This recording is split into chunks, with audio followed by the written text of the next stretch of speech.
الحمد لله نحمده ونستعينه ونستغفره ونؤمن به ونتوكل عليه ونعوذ بالله من شرور أنفسنا ومن سيئات أعمالنا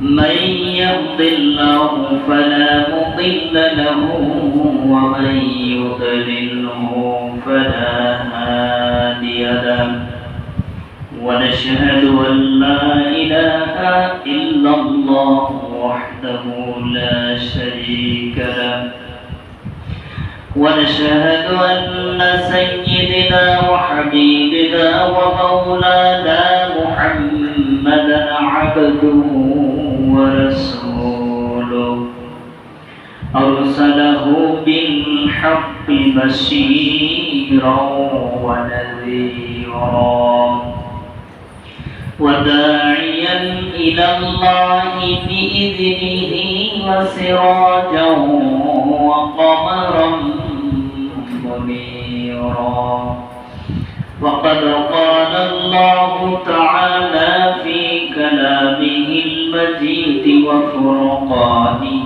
الحميد أعوذ بالله من الشيطان الرجيم شكرا لكم بسم الله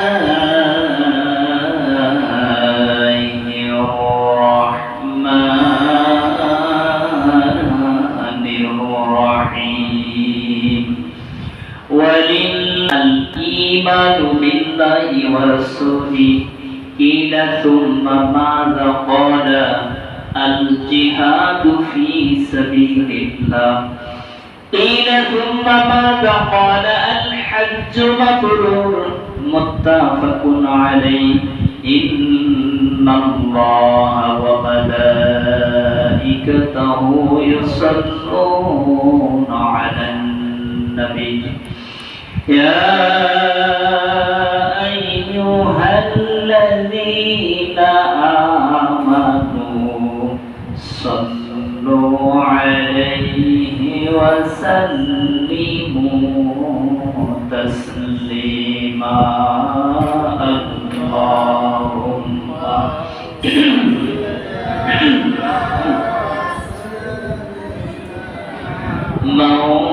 مولانا محمد وعلى آل سيدنا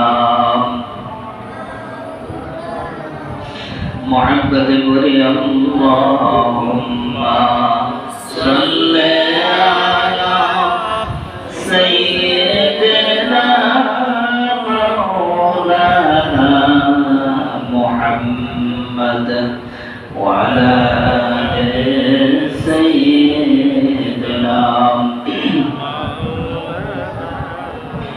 কত হাজি সালাম দেয় মদিনাতে যাইয়া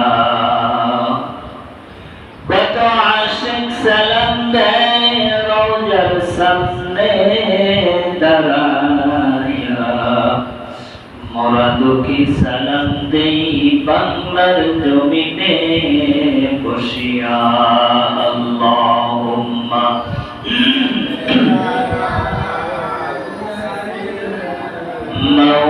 مولانا محمد وعلى آل سيدنا اللهم صل على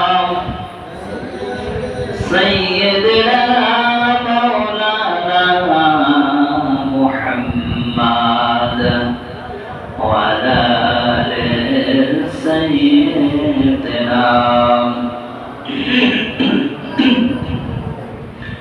لا إله إلا الله لا إله إلا الله لا إله إلا الله লা ইলাহা ইল্লাল্লাহ লা ইলাহা ইল্লাল্লাহ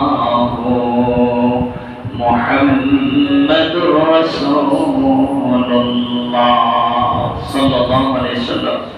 উপস্থিত সম্মানিত মুসলিম একরাম, মহান রব্বুল আলামিনের দরবারে লাখো কোটি শুকর যে রব্বুল আলামিনের মেহেরবানিতে দীর্ঘ এক সপ্তাহ পরে পবিত্র জিলহজ মাসে আল্লাহ পাক রব্বুল আলামিনের হুকুম জুমার নামাজ আদায় করে বসে আশা নিয়া আল্লাহ পাকের ঘর তথা মসজিদে যে রব্বুল আলামিন আপনাকে আমাকে আসার মতো এবং বসার মতো তৌফিক দান করছেন, সেই মহান গুরুর দরবারে কালিমাতুশ শুকর আদায় করি।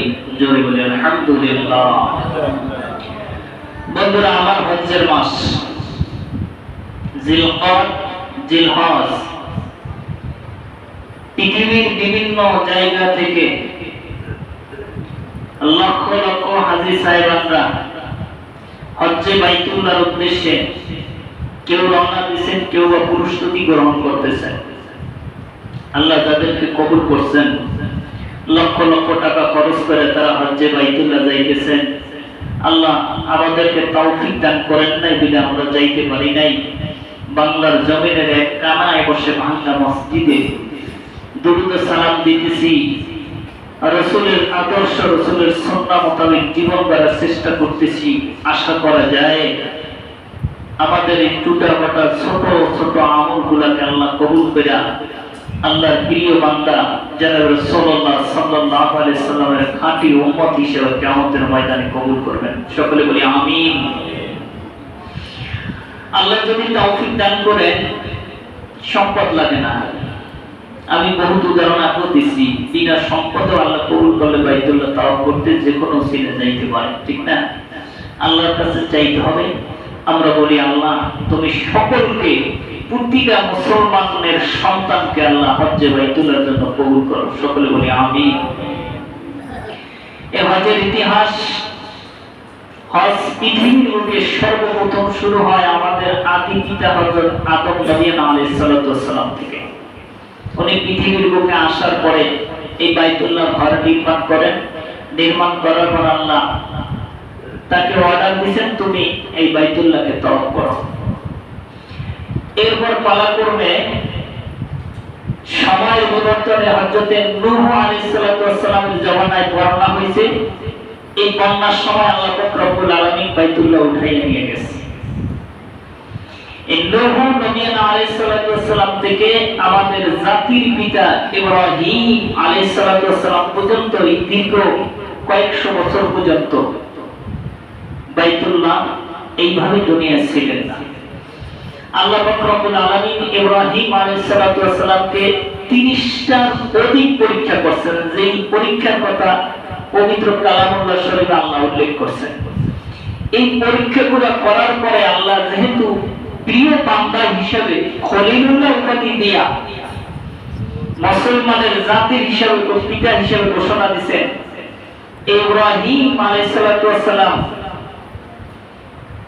এবং তার সন্তান ইসমাঈল আলাইহিস সালাম বিজড়িত কিছু ইতিহাস,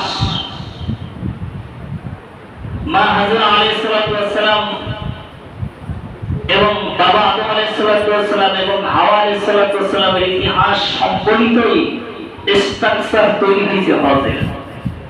অতএব হজের স্ট্রাকচার তৈরি করছেন জাতির পিতা হযরতে ইব্রাহিম আলাইহিস সালাম। হজকে আন্তর্জাতিক ভাবে ঘোষণা দিয়েছেন তো জাহানের সরদার, আকায়ে নামদার, তাজদারে মদিনা নবী মুহাম্মদুর রাসূলুল্লাহ সাল্লাল্লাহু আলাইহি ওয়াসাল্লাম। বলুন সুবহানাল্লাহ। হজ আর কোরবানি যেহেতু সম্পৃক্ত, আমরা সংক্ষিপ্ত কিছু ইতিহাস পিছন থেকে টাইনে নিয়ে আসার চেষ্টা করব ইনশাআল্লাহ। ইব্রাহিম নবী আলাইহিস সালাম এর প্রথম বিবাহের স্ত্রীর নাম ছিল হযরত সারা আলাইহিস সালাম, সারা বিবি। তার বিবাহের ইতিহাস আমরা আলোচনা করব না, দীর্ঘ হয়ে যাবে, সংক্ষিপ্ত আলোচনা করে নিয়ে আসতেছি। ইব্রাহিম ইব্রাহিম আলাইহিস সালাম দাওয়াতি কাজে জেরুজালেমে রওনা করছেন। পথিমধ্যে একটা রাষ্ট্র, ওই রাষ্ট্রের প্রধান ছিলেন বাদশাহ, জালেম বাদশাহ, চরিত্রহীন বাদশাহ। ওই বাদশার নাম ছিল বাদশাহ শাদুন। বাদশার নাম কি? শাদুন বাদশাহ। ওনার এমন পুরুষ ছিল, প্রতি দৈনিক যত যুবতী মেয়েরা আছে, এক একদিন এক একজন যুবতী মেয়ে ওনার ঘরে দেওয়া লাগতো। এত নিকৃষ্ট চরিত্রের অধিকারী ছিল। ওনার রাজ্যের ভিতরে যেইখানেই সুন্দরী নারীদের খোঁজ পাইতো, লোক লস্কর লাগানো ছিল, ওই খোঁজ মতো সেইখান থেকে ওই নারীদেরকে এক একদিন এক একজন আইনে দেওয়া লাগতো। এই জন্য ওই রাষ্ট্রে কোন নারী শাদুনের নির্যাতন অত্যাচারে থেকে কেউ নিরাপদ ছিল না। বিবি হাজেরা আলাইহিস সালাম ওই রাজ্যে জন্মগ্রহণ করছেন। বলুন সুবহানাল্লাহ। আসলে যেখানে মুসা সেখানেই ফেরাউন। আর আল্লাহ যাকে হেফাজত রাখবেন, দুনিয়ার সমস্ত অশুভ শক্তি একত্রিত হয়েও তাকে কলুষিত করতে পারেন না, ধ্বংস করতে পারেন না। বিবি হাজেরা আলাইহিস সালামের মাতা এবং পিতা খুব ধার্মিক ছিলেন। বিবি হাজেরা ছোটবেলা থেকে ধার্মিক। হাজেরা খুব সুন্দরী ছিলেন, সুঠাম দেহের অধিকারী ছিলেন। ছোট্ট থেকেই সুন্দরী হওয়ার কারণে বাবা মা তাকে সুন্দর করে লালন পালন করছেন অতি গোপনে, যাতে কইরা রাস্তাঘাটে না উঠি। রাস্তাঘাটে উঠলে ওই সাধুদের লোকজনের নজরে পড়লে আর সাধুদের আক্রমণ থেকে রেহাই পাবে না। গোপনে লালন পালন করতেছে। বয়স হয়ে গেছে, বালিকা হয়েছে।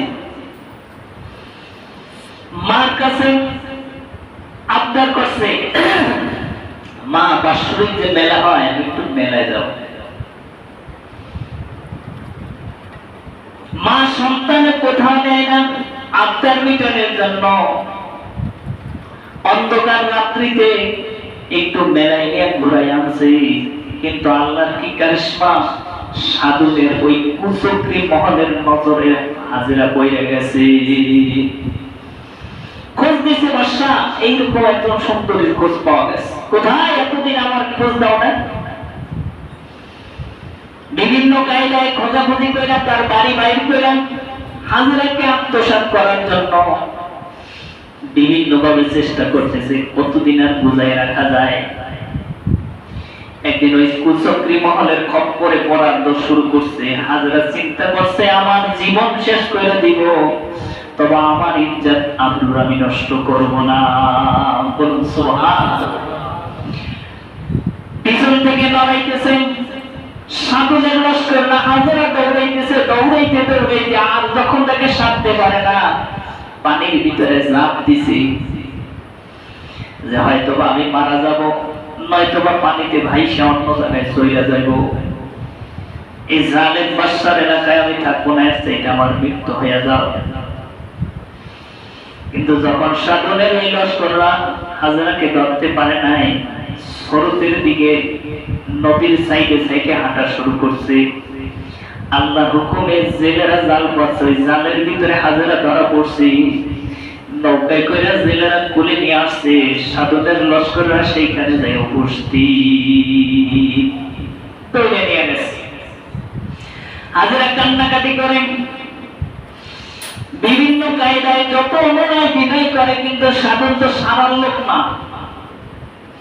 সুন্দর করে ঘর সাজাইয়া সন্ধ্যার পরে সাধনের ঘরে হাজেরাকে দেওয়া হয়েছে। হাজেরা যতই কসম কাটে, যতই আল্লাহর দোহাই দেয়, নবীর দোহাই দেয়, কোন দোহাই সে মানতেছে না। যখন তাকে বারবার বলতেছে, সুন্দরী তোমার চাইতে আমি, তোমার সাথে আমি জোরাজোরি করে মিলিত হইতে চাই না, আমি চাই তোমার একটু ভালোবাসা।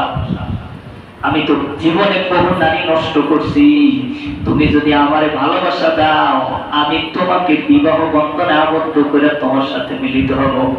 হাজেরা বলছে, না, এরকম একজন জালেমের সাথে বিবাহ বসার প্রশ্নই আসে না, মিলিত হওয়ার তো দূরের কথা। জালেম তুই আমার কাছে আসিস না, আল্লাহওয়ালারা কিন্তু এগুলোর ভয় পায় না।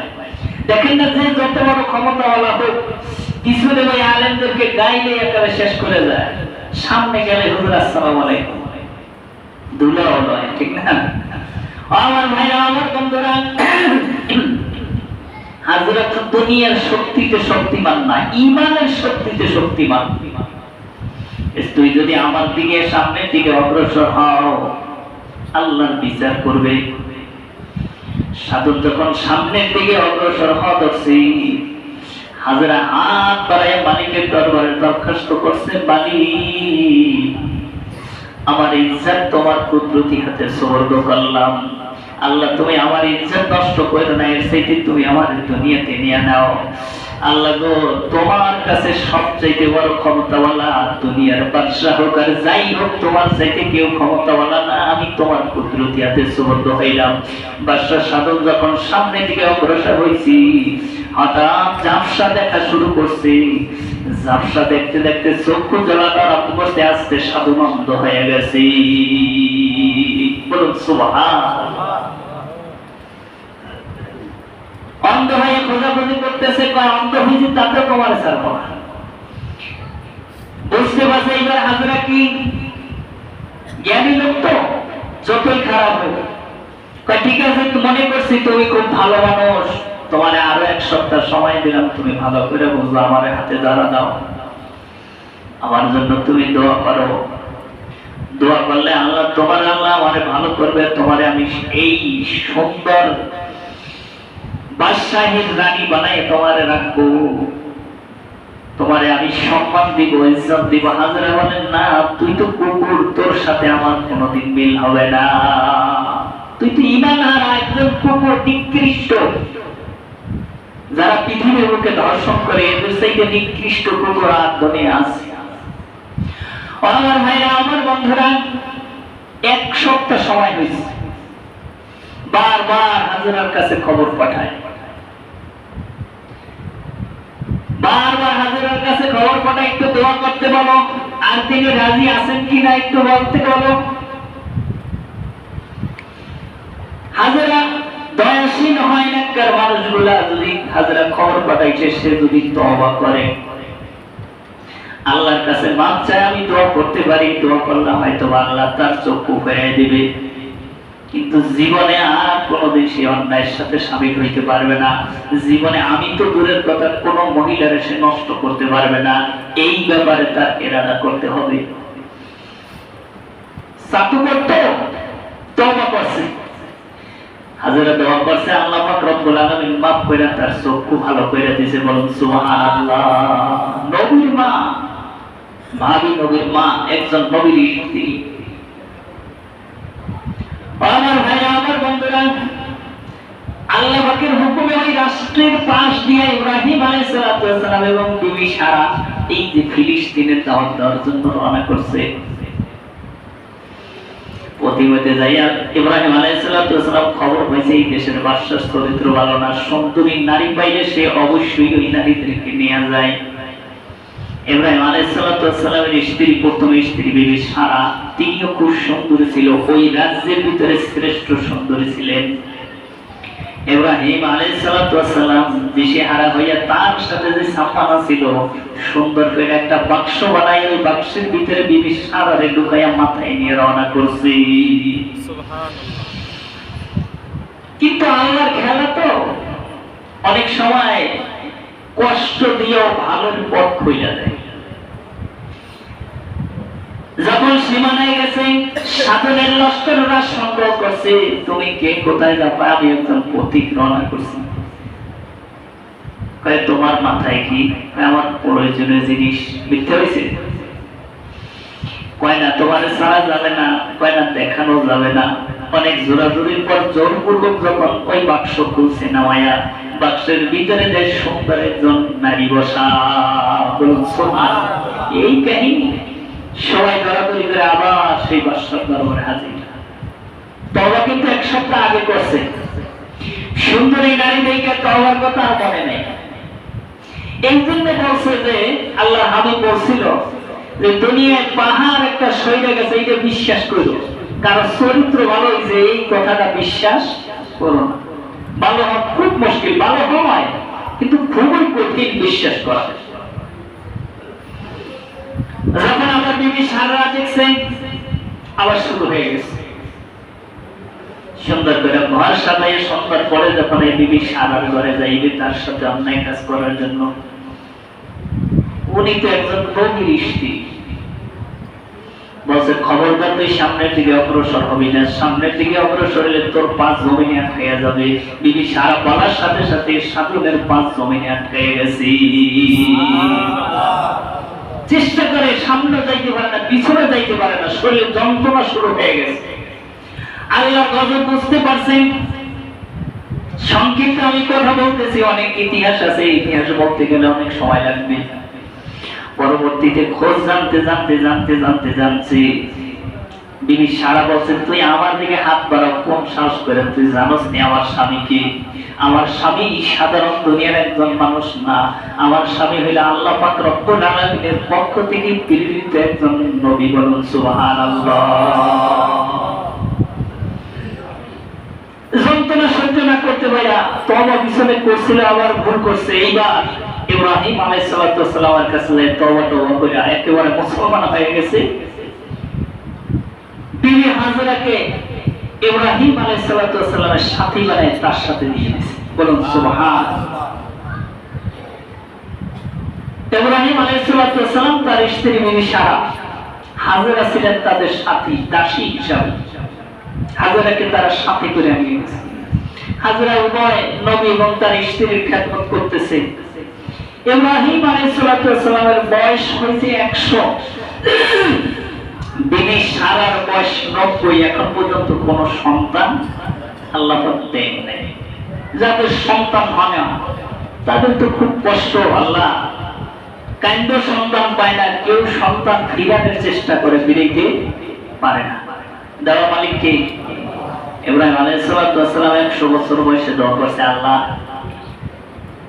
আমার বয়স 100 হয়ে গেছে, দুনিয়ার লাইনে এখন আমার সন্তান হওয়ার মতো কোনো সুযোগ নাই। যদিও আমার সুযোগ আছে, আমার স্ত্রীর তো নাই, 90 বছর বয়স হয়ে গেছে, হাড্ডি মজ্জা আমাদের সব শুকায় যাইতেছে, বয়স্ক হয়ে গেছি, কিন্তু তুমি দিলে মরা গাছেও ফুল ফুটাইতে পারো। পারে কিনা? আরো জোরে বলেন, পারে কিনা? আল্লাহ পাক রব্বুল আলামিন মরা গাছে ফুল ফুটাইতে পারে।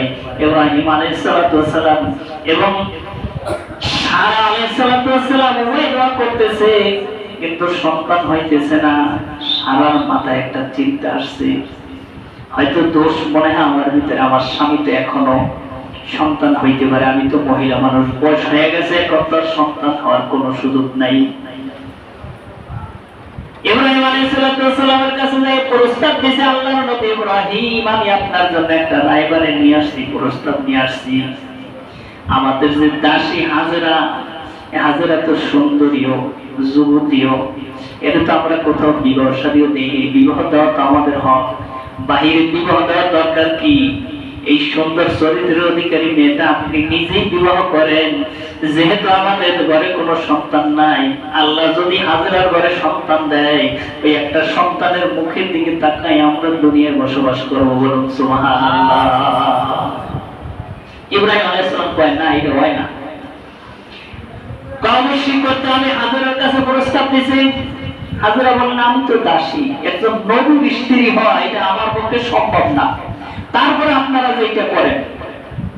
দাসীর তো আমার তো ইখতিয়ারি নেই, ইচ্ছা নাই, একজন নবীর স্ত্রী কে না হইতে চায়।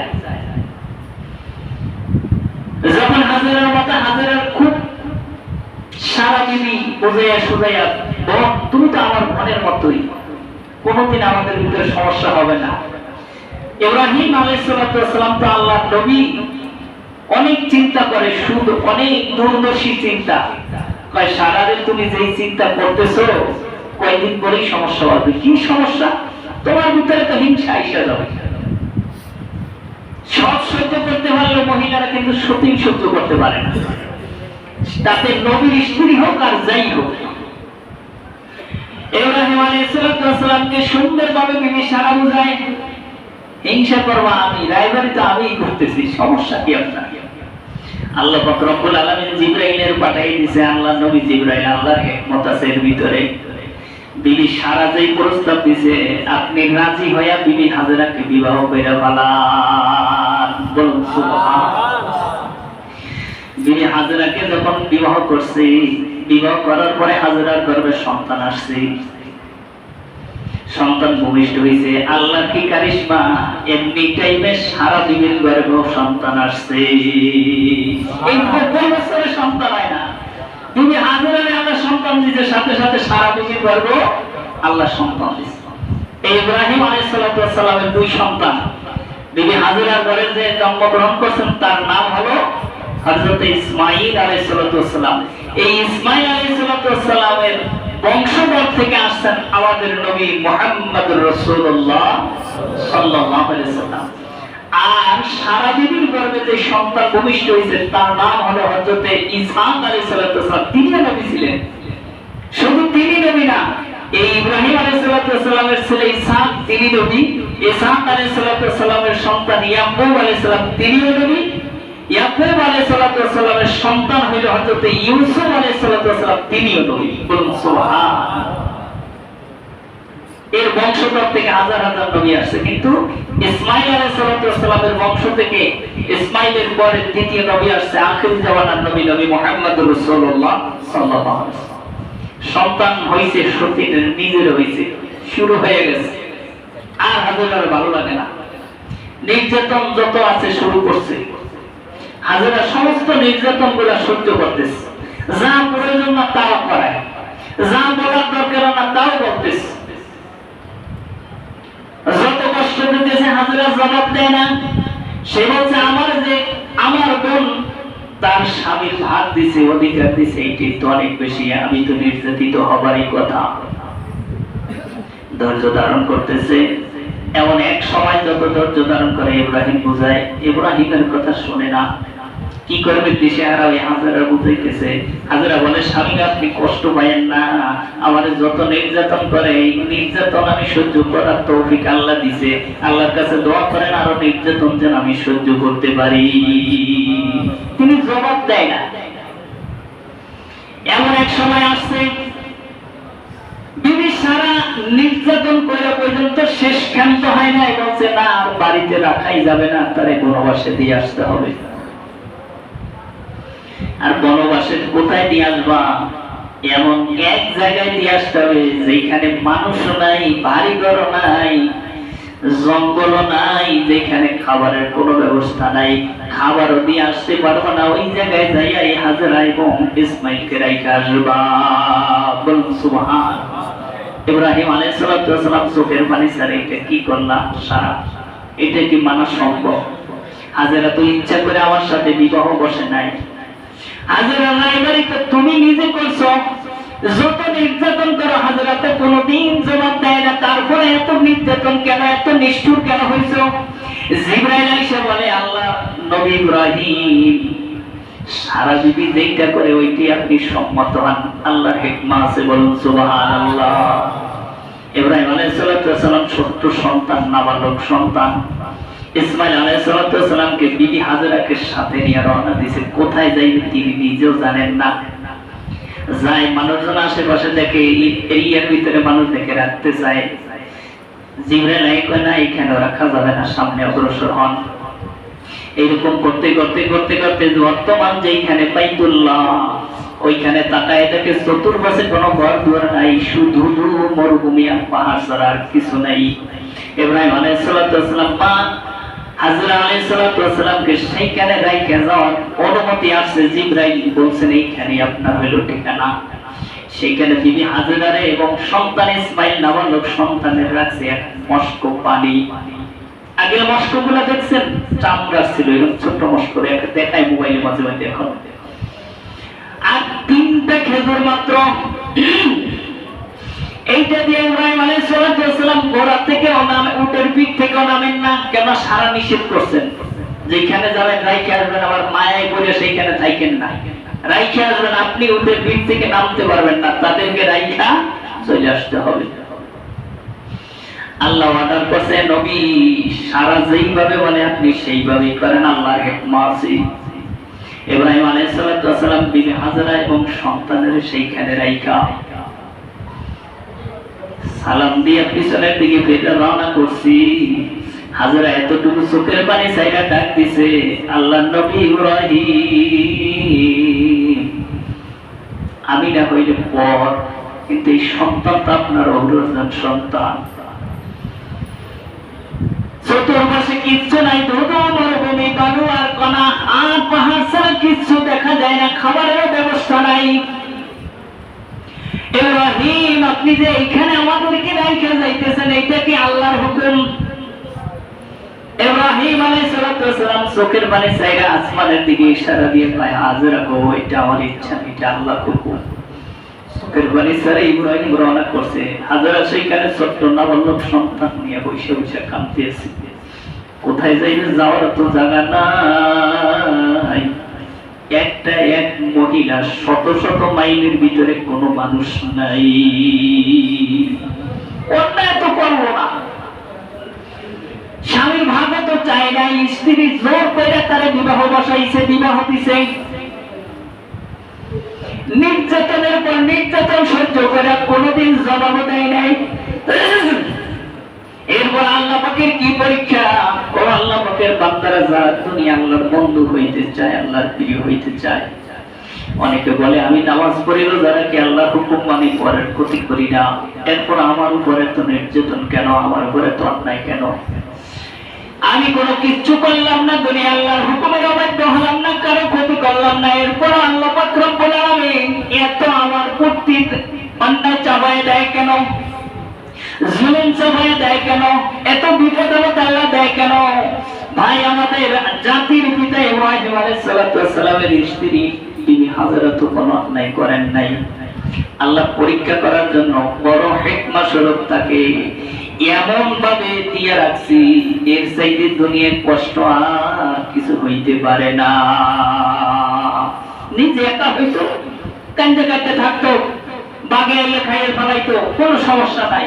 আমার সন্তান আমার সামনেই, ছোট্ট নাবালক সন্তান, খাবারের ব্যবস্থা নাই, কি অবস্থা হবে? আমার মায়েরা, আমার বন্ধুরা, বর্তমান ফিলিস্তিন সহ বিশ্বের সমস্ত মুসলিম রাষ্ট্রগুলোর দিকে তাকায় দেখেন, মুসলমানের কোনো অন্যায় নেই, অপরাধ নাই, শুধু এদের অন্যায় হলো এরা বলছে লা ইলাহা ইল্লাল্লাহু মুহাম্মাদুর রাসূলুল্লাহ।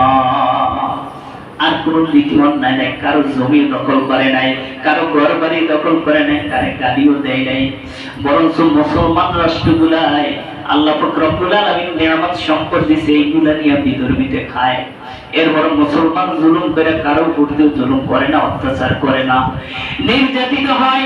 মার সামনে এসে ছোট্ট সন্তানগুলা বোমা দিয়ে উড়ে পালায় বা চোখের পানি ছাড়ে, আর গলা কাটা মুরগির মতো ছটফট ছটফট করে মোবাইলে দেখে। কত ছোট্ট ছোট্ট বালকগুলা দেখা যায়। সেই দিন মোবাইলে দেখাইছে ছোট্ট একটা বালক, হয়তো 2.5 থেকে 3 বছর বয়স, এর বাবাও মারা গেছে, মাও মারা গেছে, রাস্তায় রাস্তায় হাঁটি, চোখের বাড়ি ছাড়ে, আর আমি আল্লাহ আল্লাহ বলে কতক্ষণ পর পর একটা ডাকতে। আমার ভাইরা, আমার বন্ধুরা, আল্লাহ রাসূল যে বলছে, দুনিয়া সিলসিলাতুল মুমিনিন ওয়াল জান্নাতুল লিল কাফিরিন, দুনিয়া হইল মুমিনের জন্য হাজতখানা, আর কাফিরদের জন্য জান্নাত। পরীক্ষাগার। তুমি যত বড় মুমিন হবা, যত আল্লাহর পথে চলবা, তত বড় পরীক্ষা হবে। আপনি আলাইহিস সালাম দুনিয়া কোনো অন্যায় করেন নাই, গুনাহ করেন নাই, নবীদের পরীক্ষা সবচাইতে বড় পরীক্ষা ছিল।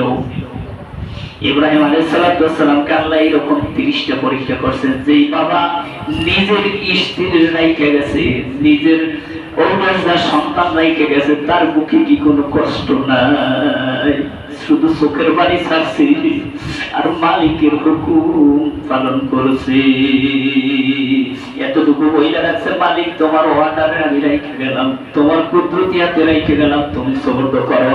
আল্লাহ জিবরাইলের পাঠাই বলছেন, নবী তোমার কোনো চিন্তা নাই, এইখানে যে আমি আনছি এর ভিতরে বড় হিকমা আছে। বলুন সুবহানাল্লাহ।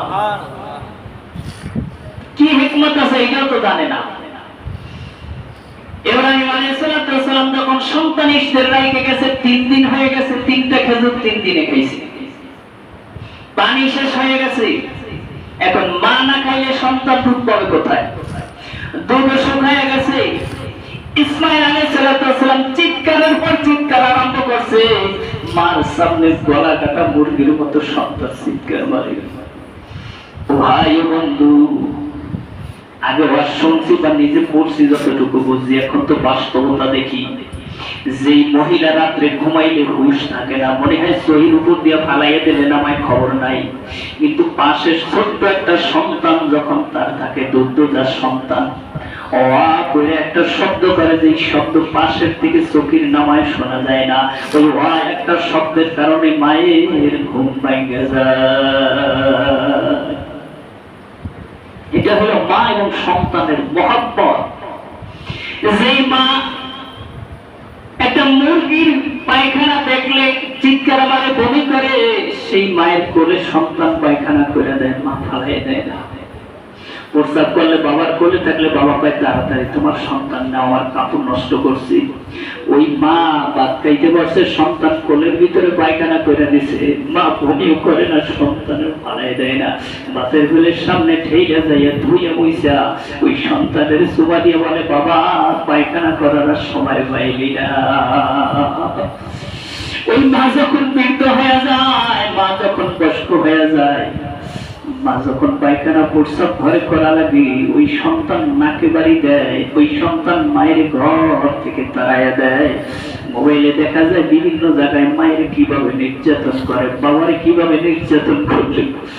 স্ত্রীর পাইলে ওই মার কথা সন্তানের মনে থাকে না, বাবার কথা সন্তানের মনে থাকে না, কৃতজ্ঞতা থাকে না। ও নিমু খারাপ, জানিয়ে রাখো আজকে তোমার বাবা বৃদ্ধ হয়ে গেছে, এই জন্য বাবারে ভালো লাগে না, মা বৃদ্ধ হয়ে গেছে এই জন্য মায়ের ভালো লাগে না। জায়গা রাখো আজকে কালকে পরশু করতে করতে তুমি যেই দিন বৃদ্ধ হয়ে যাবা, আজকে যদি হাত দিয়ে মায়ের ঠেইলে ঘর দিয়ে নামাও, মনে রেখো তোমার সন্তান তোমার লাথি মায়ের ঘর দিয়ে নামাইয়া দিবে। ইসমাইল আলাইহিস সালামের কান্না মা সহ্য করতে না পারে, নিজের জিহ্বা সন্তানের মুখে ঢুকিয়ে দিয়েছে, জিহ্বা তো শুকিয়ে গেছে, দিশেহারা।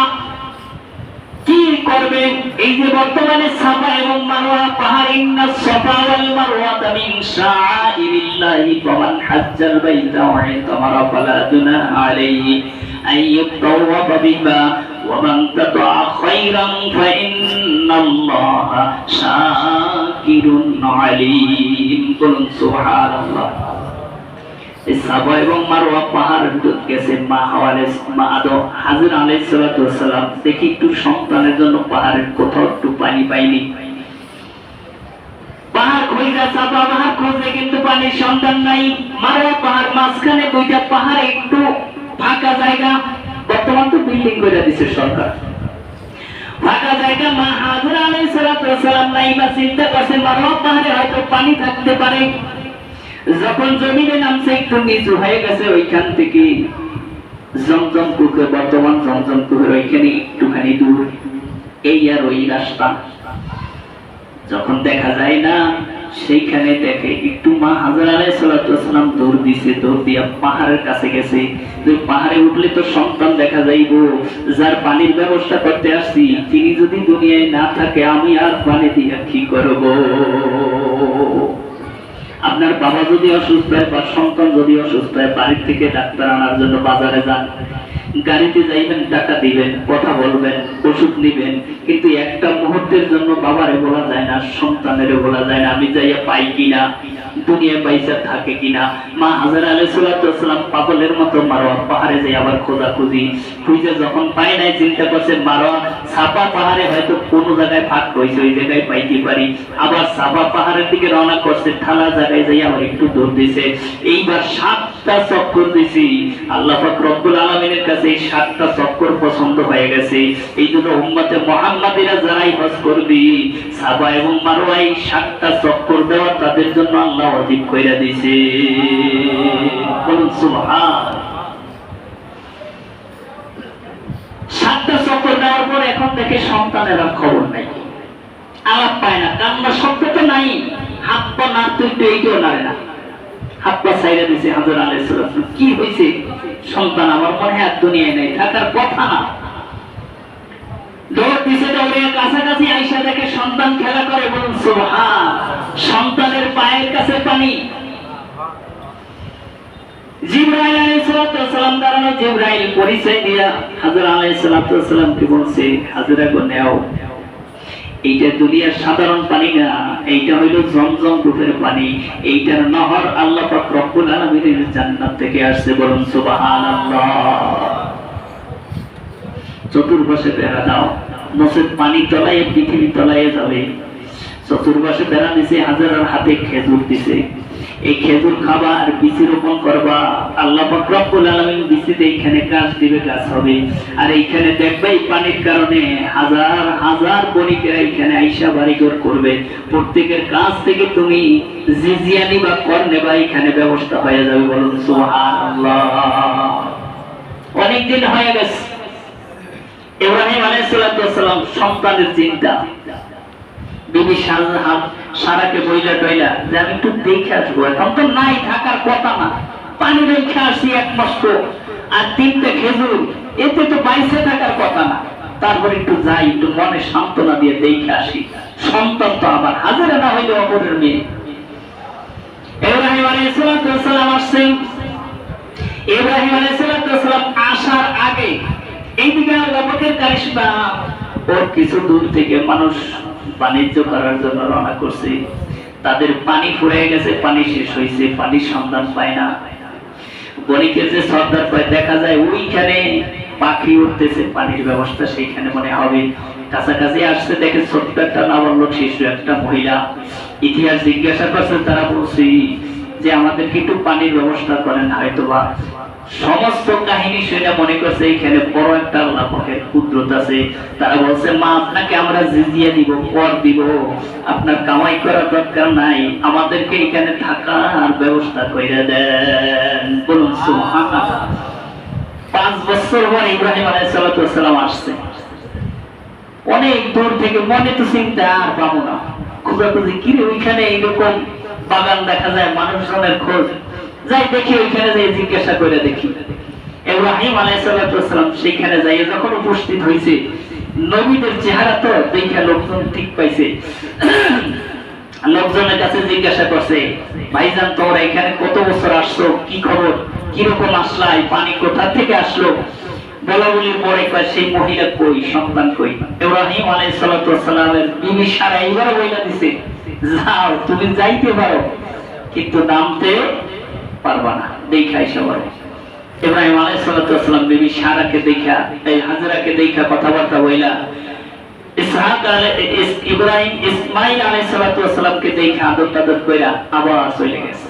এখন মায়া হইছে, কয়েকদিন পর আসতেছে। বয়স 9 থেকে 12, সঠিক কোন ইতিহাসে নাই, 9 থেকে 12 এর ভিতরে ইব্রাহিম আলাইহিস সালামকে আল্লাহ স্বপ্নে দেখায়, ইব্রাহিম তুমি আমার রাহে কোরবানি করো, বলুন সুবহানাল্লাহ।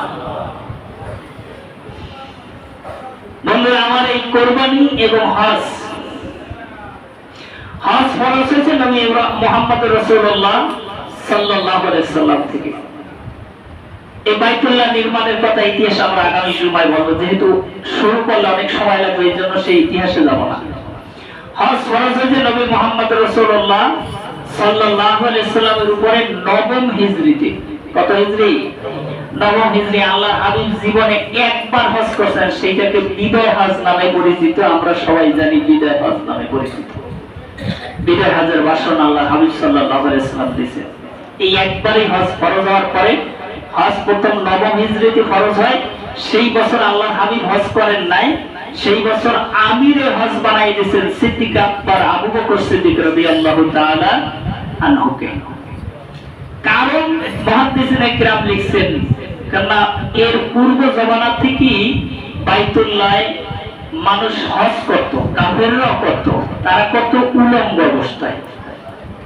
মক্কা যেহেতু বিজয় হয় নাই, কাফেররা সেখানে হজ করবে, এই জন্য আল্লাহ হাবিব সেই বছর না আইসা আমিরুল হজ হযরত আবু বকর সিদ্দিককে বানায় দিয়েছেন, তিনি হজ করে গেছেন। এরপর মক্কা বিজয় হয়েছে, মক্কা বিজয়ের পরে দশম হিজরিতে মক্কা বিজয়ের পরে আল্লাহর হাবিব হজ করছেন। এইটাই হলো আল্লাহর হাবিবের জীবনের একমাত্র ফরজ হজ। এই জন্য যাদের উপর হজ ফরজ হয় জীবনে একবার হজ করা ফরজ। বলুন সুবহানাল্লাহ। আল্লাহর হাবিব বলছেন যাদের উপর হজ ফরজ হইল সে হজ না করে মরলে সে ইহুদি হয়ে মরুক, নাসারা হয়ে মরুক, আমি নবীর তাতে কিছু আসে নাই। وعن ابي هريره رضي الله تعالى عنه قال سئل رسول الله صلى الله عليه وسلم اي عمل افضل؟ الايمان بالله قيل ثم ماذا؟ قال الجهاد في سبيل الله قيل ثم ماذا؟ قال الحج مبرور। আল্লাহর হাবিবের কাছে সাহাবীরা প্রশ্ন করছে, ইয়া রাসূলুল্লাহ, হাবিবাল্লাহ, আইয়ু আমালে আফজাল, সবচেয়ে উত্তম আমল কোনটা? বলুন সুবহানাল্লাহ। আমরা জানতে চাই না উত্তম আমল। আল্লাহর হাবিব বলেন আল ঈমান বিল্লাহ, এক নম্বরে আমল হলো, উত্তম আমল হলো আল্লাহ এবং রাসূলের উপর ঈমান আনা। বলুন সুবহানাল্লাহ। ঈমান না আনলে কোন আমলই আল্লাহর দরবারে নীতি কবুল হবে না। তো এক নম্বরে উত্তম আমল হলো আল ঈমান বিল্লাহি ওয়া রাসূলি, আল্লাহ এবং তার রাসূলের প্রতি ঈমান আনা। কিলা সুম্মা মাযা ক্বালা, এরপর সাহাবীরা প্রশ্ন করছে, ইয়া রাসূলুল্লাহ, এরপরে উত্তম আমল কোনটা? আল্লাহর হাবিব বলেন আল জিহাদু ফি সাবিলিল্লাহ। বলুন সুবহানাল্লাহ। আল্লাহর রাস্তায় জিহাদ করা হইল দ্বিতীয় উত্তম আমল। এখন জিহাদের কথা শুনলে তো আমরা অনেকেই মনে করি মনে কাটাকাটি মারামারি এই নাকি? জিহাদ শব্দের অর্থ হইল ইরাদা করা, ইচ্ছা করা, কার্য সম্পন্ন করা। অর্থাৎ ইসলামকে আল্লাহর জমিনে প্রতিষ্ঠা করার জন্য চেষ্টা করার নাম হলো জিহাদ। বলুন সুবহানাল্লাহ। এই যে প্রতিষ্ঠা করতে যাইয়া কেউ যদি বাধা দেয়, এই জন্য যতগুলো ইতিহাস দেখবেন যুদ্ধের, আল্লাহর হাবিব 27টা যুদ্ধে স্বয়ং নিজে সেনাপতির দায়িত্ব পালন করছেন। কোনদিন মুসলমান কারোর উপরে আগে হামলা করেন নাই। ওরা হামলা করছে, মুসলমান প্রতিহত করছেন, প্রতিহত করতে যাই ওরা মারা গেছে, মুসলমান বিজয় লাভ করছেন। বলুন সুবহানাল্লাহ। এই জন্য মুসলিম আগে কাউরে গালি দিতে পারবে না, জোর করতে পারবে না। ইসলাম মিটিয়ে দেওয়ার জন্য বিধর্মীরা চেষ্টা করলে প্রতিহত করতে যাইয়া তাতে সম্পদ দেওয়া লাগলে সম্পদ দেবে, এমনকি জীবন দেওয়া লাগলো জীবন দেবে। এর নাম হলো জিহাদ। বলুন সুবহানাল্লাহ। আসাদুল জিহাদে জিহাদিল হাওয়া, সবচেয়ে উত্তম জিহাদ হচ্ছে নিজের নফসের সাথে জিহাদ করা। নফস 24টা ঘন্টা গুনাহ থেকে আপনার দাবিত করে, এর থেকে ভিড়রা ইসলাম প্রতিষ্ঠা করার নিজের 3.5 হাত বডি, ব্যক্তি জীবন, পারিবারিক জীবন, সামাজিক জীবন, রাজনৈতিক জীবন, আন্তর্জাতিক জীবনে ইসলাম প্রতিষ্ঠা করার নামই হলো জিহাদ। বলুন সুবহানাল্লাহ। এরপর কিলা সুম্মা মাযা ক্বালা, এরপর সাহাবীরা প্রশ্ন করছে, বললাম জিহাদ দ্বিতীয় নাম্বারে, তৃতীয় নাম্বার কি? আল্লাহর হাবিব বলেন হাজ্জু মাবরুর। বলুন সুবহানাল্লাহ। তৃতীয় নাম্বার হইল কবুলাতি হজ। যেই হজ বলে আল্লাহ পাক রব্বুল আলামিন কবুল করবেন, যেই হজকে কবুল করবেন। পরে ঠকায় সম্পদ কইরা সম্পদের অধিকারী হইয়া বুড়া হইয়া হজ করে আয়েশা তসবিহায় মসজিদে বসলে এটা কবুলাতি হজ না। হজ করতে গেলে হালাল টাকা কামাই কইরা হালাল নিয়ত কইরা মানুষ হাজী সাহেব কইব না গাজী সাহেব কইব জানার ব্যাপার না।